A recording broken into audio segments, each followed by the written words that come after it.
Welcome back to the Toughest of the Type, the series where we look at trainers of a specific type and see who provides the toughest challenge in their initial battles. And this time around we're looking at the Ice type. So let's see who flows like a harpoon daily and nightly. To start, let's see what's inherently tough about the Ice type itself. Defensively, Ice is weak to fire, fighting, rock, and steel, and resists only itself. Offensively, Ice is good against grass, ground, flying, and dragon, but is resisted by fire, water, itself, and steel. While Ice doesn't have any type immunities, it does have status ones, being immune to the frozen status, the move sheer cold, and hail damage. But with hail replaced by snowscape, they get a 50% defense boost instead. Ice types are almost always slow and bulky, infamously so. But with all of that covered, let's take a look at the Ice type specialists. We start in Kanto where we meet the very first Ice type specialist, the trainer with an icy glare, Lorelei, who was called Prima in the 4Kids dub to better fit the mouth flaps. Lorelei's Gen 1 team is Dugong, Cloyster, Slowbro, Jinx, and Lapras. Now her red and blue movesets aren't the worst Gen 1 movesets. Her Jinx and Lapras each have a chance of freezing your Pokémon, which in Gen 1 you do not want to happen. In Gen 1, getting frozen was permanent unless you used an item, or your opponent hit you with a fire move,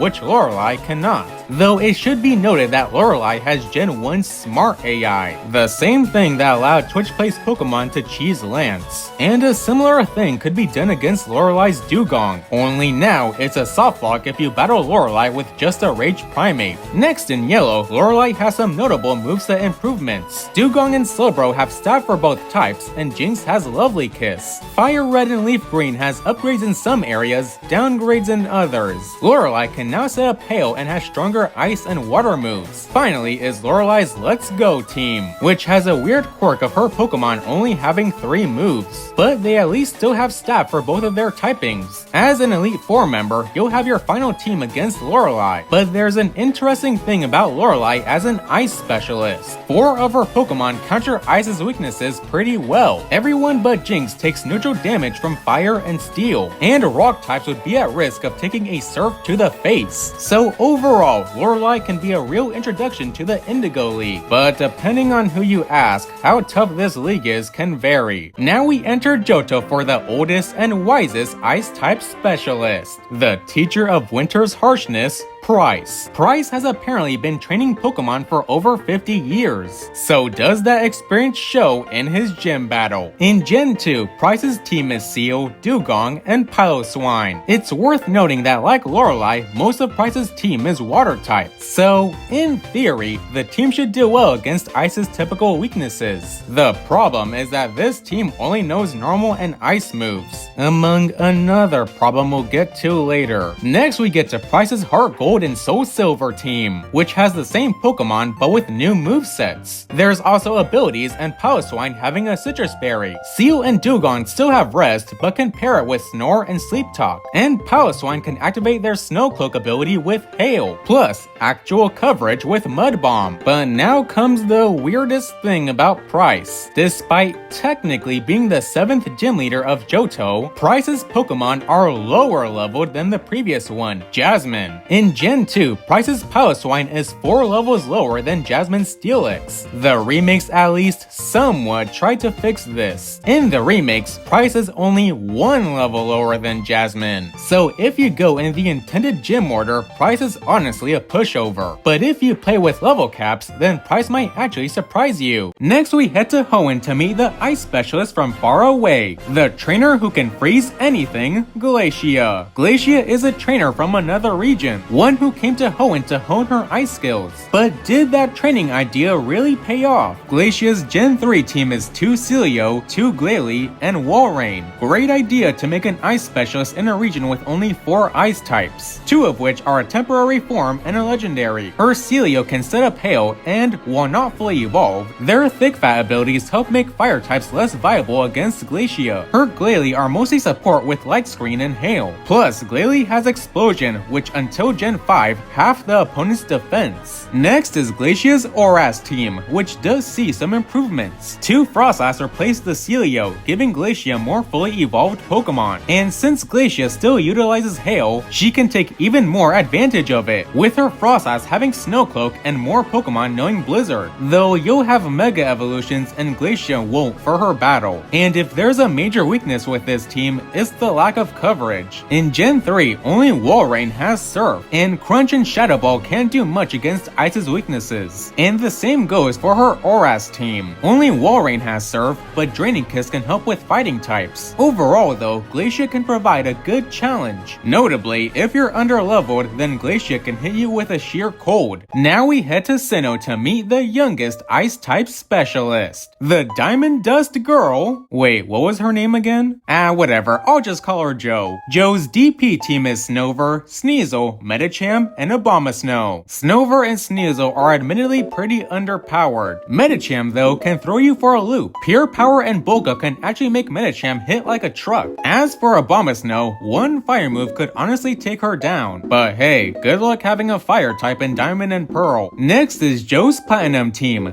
Sneasel, Piloswine, Abomasnow, and Frostlass. Sneasel now has Ice Shard and coverage with Aerial Ace, and the same goes for Piloswine and Abomasnow. But you may notice that Abomasnow is no longer Jo's ace. That title now belongs to the infamous Frostlass. If Hail is set up, which Jo can easily do with Piloswine or Abomasnow, Frostlass can activate her Snowcloak ability and increase her evasiveness, which she can further increase with Double Team. And prior to Gen 6, Weathers wouldn't go away if activated by an ability, so if you don't have a weather move or ability, you're in for some trouble. Finally is Jo's BDSP team, which is her DP team again, but she now has better movesets, higher IVs and EVs, and held items. Snover's Icy Rock helps Hell last longer, the Chople Berry might allow Sneasel to survive a fighting move, and Medicham's Expert Bell can help her hit even harder. Overall, Jo's team is pretty— oh right, her name is Candice! Next we enter Unova for the most disciplined Ice-type specialist, the Quiet Ice Mask, Brycen. Now, anyone else think Brycen and Brycen Man may somehow be related? I mean, it's less crazy than thinking Kukui is the Masked Royal. Brycen's only gym team is Vanillish, Cryogonal, and Beartic. Weirdly, this team makes sure that physical attackers are less effective, both from Vanillish's Acid Armor and Cryogonal's Reflect, which can help Brycen if your fire type is Emboar or Darmanitan. Though speaking of fire types, Brycen's only coverage is on Beartic. Overall, you're unlikely to struggle against Brycen. Now, Frost Breath can do decent damage since it always lands a critical, and Beartic is a pretty big heavy hitter. Now we get to Kalos for the most powerful Ice-type specialist. Tough as an iceberg, hot as a furnace,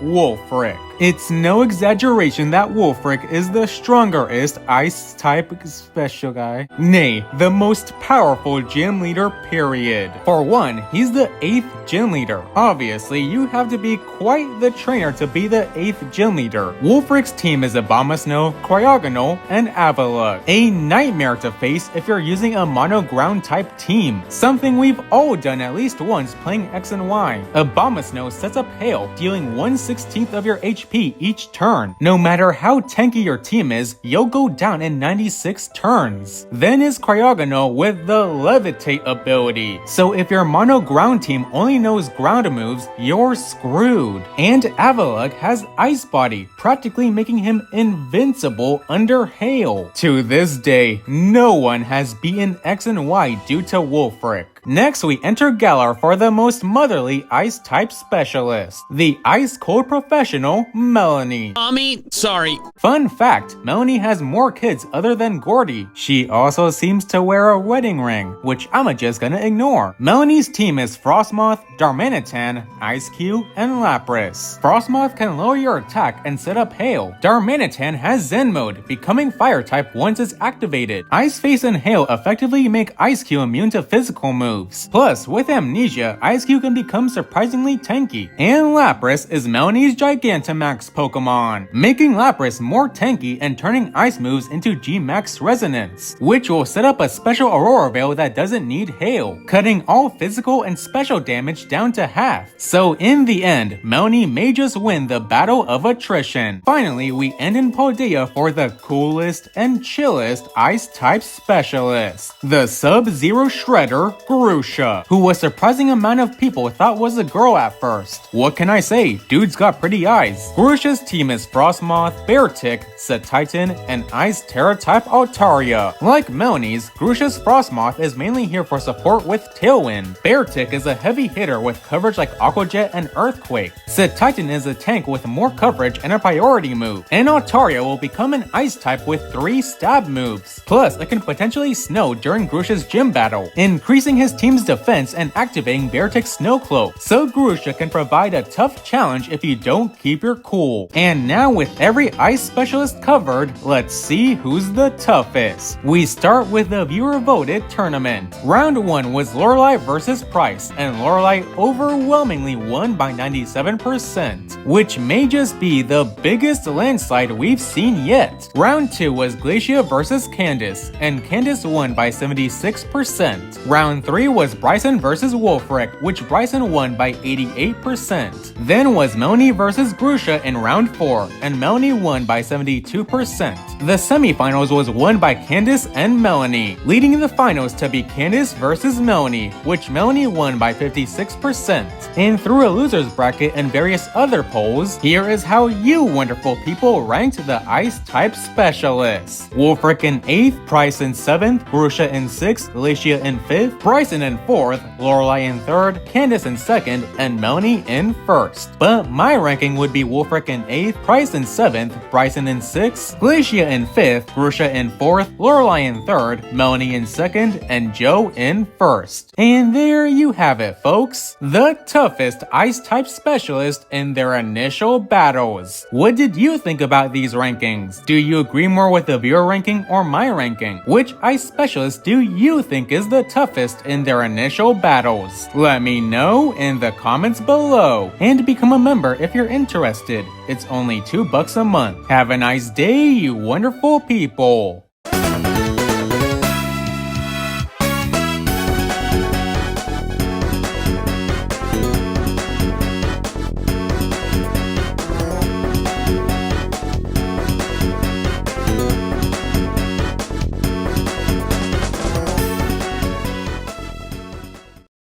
What if I was the Ice-type champion? My lead would be Frostlass, who can easily set up entry hazards. Next up would be Alolan Ninetales to set up Snowscape and Aurora Veil. Afterwards would be Weavile, a glass cannon starting out with big hits. Next would be Lapras to tank any attack from a fire move. Afterwards would be Mamoswine, another tank with stab Earthquake. Finally, my ace would be Baxcalibur. Of course, the Ice-type pseudo-legendary had to be the ace.